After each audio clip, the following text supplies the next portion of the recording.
What's going on, guys? It's your boy Big Hero Chris back at you with another one. If you're new to the channel, go ahead and subscribe, give me a thumbs up, ring the notification bell, hit me up on Twitter, TikTok, the community post, Bluesky.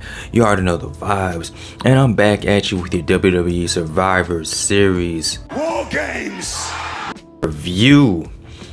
And this was a good show. It started off a little bit rough. With the women's WarGames match, but you know, after a while, everything came around, and it was an overall fun show. And normally I go in order of, you know, how the matches were laid out. So this time I want to do something a little bit different, because the main event was between the OG Bloodline and the new Bloodline, both featuring outside members. The new Bloodline had Bronson Reed. The OG Bloodline, of course, had CM Punk. And if you would have told me like maybe 2 years ago that CM Punk would go from main eventing AEW, being AEW champion, to beating up Jack Perry, to getting fired from AEW, to returning to WWE, and then a year later main eventing Survivor Series with Roman Reigns and the Bloodline, I would have thought you were on all types of drugs. I would probably think that you were mentally unstable. I wouldn't believe you. Lo and behold, here we are in big 2024. CM Punk closing out a Survivor Series, shaking hands with Roman Reigns. And the match, the men's WarGames match, a lot of times when it comes to like men's and women's matches, whether it be Royal Rumbles or Money in the Bank matches or even WarGames matches, a lot of times the women's matches are better than the men's. But this year, for the first time in a long time, the men's match was actually a whole lot better than the women's match, as far as, you know, the build and the story and the overall match. So you had the new Bloodline come out. They came out as a unit. They came out together. And then you had the OG Bloodline come out one by one. Sami Zayn came out. Jimmy Uso came out. CM Punk, Roman Reigns. And the last person to come out was Jey Uso. And the story that commentary was trying to tell was, well, you look at Solo's Bloodline. They're coming out as a united front. But then you had the OGs come out one by one. And Michael Cole made the point of saying that it's different this time. This is a different vibe. Instead of them, you know, coming out under Roman Reigns, they're all coming out as individuals to show how much they have grown over the years, to show that they are all equal, and to show that they're all their own men. So I was like, okay, that's a pretty good story. So the match kicked off between Jey Uso and Tama Tonga. And when Tama Tonga first got into the cage, man, he was climbing both cages, doing the yeah. And the whole time I'm just looking like, yo, what is wrong with this man? Whose man's is this? It was entertaining though. So, you know, it's WarGames, and this time the heels had the advantage. So anytime it looked like Jay will get a little bit of a leg up, then you would have Bronson Reed come out, and then you would have Jacob Fatu come out, and it's like, yo, and it keeps getting worse and worse and worse for the face side.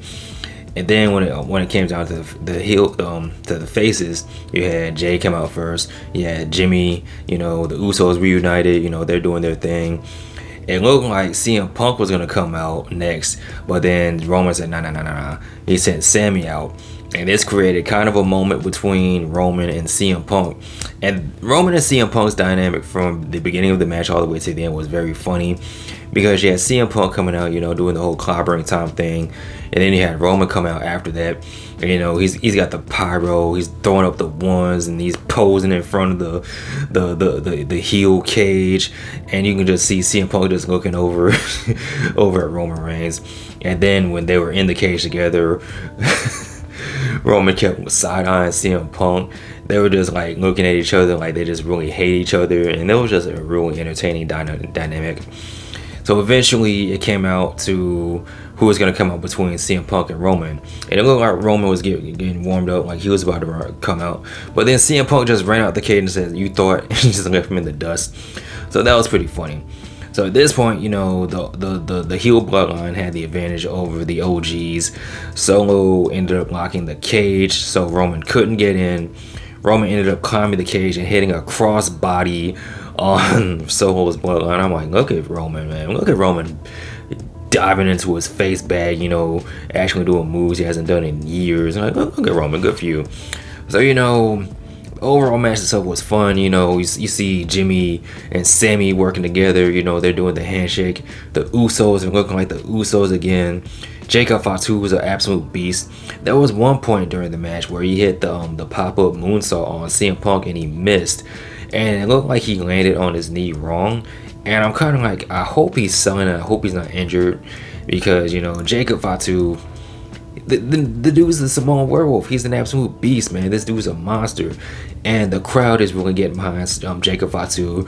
They're all chanting, "I love you, Solo," as he's standing like this. You know, he was in the cage like this the entire time until it was time for him to come out. So Jacob Fatu, like, the fans are really coming around to him, as well as the rest of the Bloodline. And then when it came down to it, at the end of the day, man, you had Jimmy Uso hitting Uso splashes off the top of the cage. You had Jacob Fatu going through tables. And I'm like, yo, this is awesome. This is a fun match. And then it looked like Bronson Reed was going to hit a tsunami on Roman through the table. But CM Punk ended up saving Roman's candy ass. And then they actually ended up working together.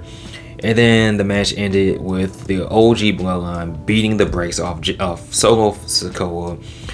You know, Uso super kicks, Haluva kicks, GTS, Roman hitting the ooh ah before he hits the spear. 1, 2, 3. The OG Bloodline ended up winning. Even had Paul Heyman out there, you know, hitting Roman and CM Punk with a pep talk, and you know, it ended up working in the end of the day. And everyone's celebrating and hugging and hitting the high fives and everything. And then you have CM Punk saying to Paul Heyman, "Don't forget, man, I'm gonna need a favor one day." So we're up in arms as far as what the favor is. We don't know. We will never know until it's time for the favor. So yeah. So Survivor Series ended up closing out with the Bloodline and CM Punk celebrating together. And I'm like, I never in 1,000 years would have thought that this would happen. I never thought that this would be the shot to close out a WWE pay-per-view, but here we are, man. That's how Survivor Series ended. But like I said, the way Survivor Series began, it was with the Women's WarGames match, and it was kind of sloppy at first. I can't even lie to you.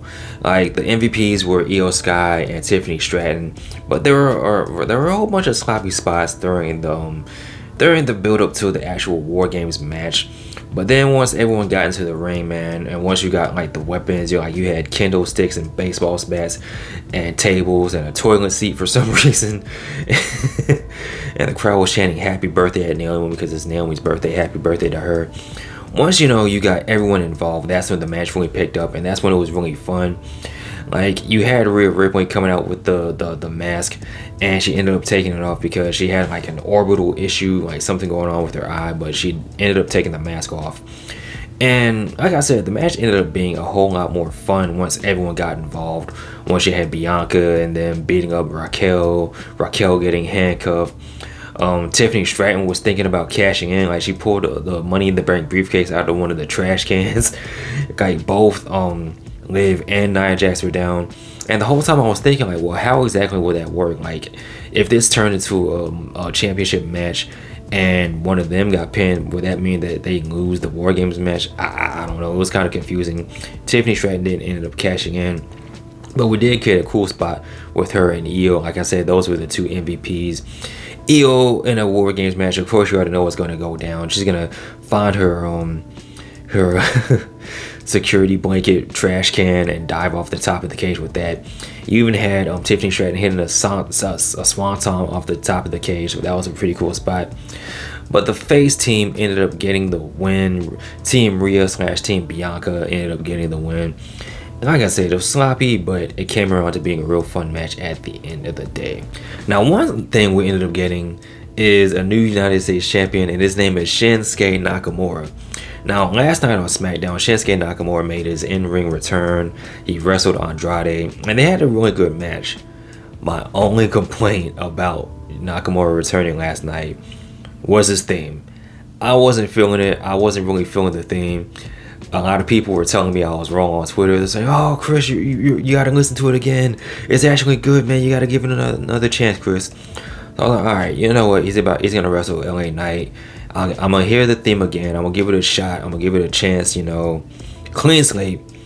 And what ended up happening was Shinsuke Nakamura got a newer theme They ended up updating his old theme to this new theme, and I'm like, that's even worse than the theme I heard last night on SmackDown. So that was my only complaint.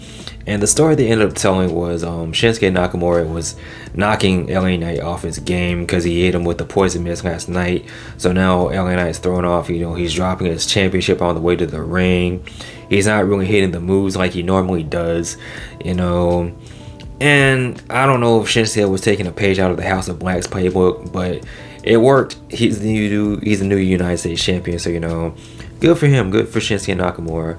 And it makes sense because if you would have had Shinsuke Nakamura go through another character change, attack another champion, have a championship match just to lose, and it's like, what's really the point? So I'm really cool with Shinsuke Nakamura winning and becoming the new United States champion. Now, in another match, a triple threat match, there was no title change, but the match was fucking awesome. It was a triple threat match between Sheamus, Ludwig Kaiser, and Bron Breakker. And Bron Breakker, I think that dude was created in a lab because the way he runs like he's breaking the Speed Force. When he hits a spear, it's like he's flying. Like, this dude might be a superhero in real life. I don't know what Bron Breakker is on. I don't know what type of shenanigans is going on with this dude, but he is a beast. And I wouldn't be surprised if he ends up being World Heavyweight Champion one day. But Bron Breakker ended up retaining. He's still the Intercontinental Champion. But speaking of the World Heavyweight Champion, we go to the last match I have to talk about, and that's between Big Damian Priest and Gunther. And I gotta say, Damian Priest, he got a good reaction. Like, the dude is over. Gunther is the man. Like, he's one of the best wrestlers in the world. And the story of the match was, Damian Priest ended up hurting his shoulder, and Gunther attacked that. He was going after their shoulder the entire time, and it looked like he hurt both his shoulders toward the end of the match. Like, I forgot how it happened, but Gunther ended up pushing Damian Priest off the top rope, and Gunther had the referee distracted, not on purpose. Like, he was just talking to the referee, but then out of nowhere you had Finn Balor come out. He hit the coup de grace on the outside to Damian Priest, and Gunther didn't like that. He wanted to win this match on his own. He ended up hitting Finn Balor in the face with a big boot, and then Damian Priest ended up going to sleep.